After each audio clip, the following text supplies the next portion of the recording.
Bismillahirrahmanirrahim. This is Muhammad Amir Hamza. So figure out what you want. What is it that gives your life a sense of meaning and purpose? Because because once you find that, it puts you in your power place. And if you know what your life work is, I encourage you to start working on it.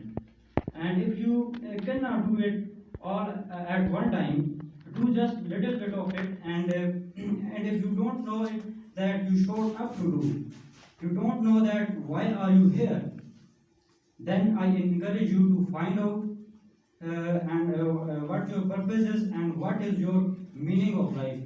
And if you begin to take this conscious effort in your life to find out your purposes of life, it can literally change your life. So thank you very much.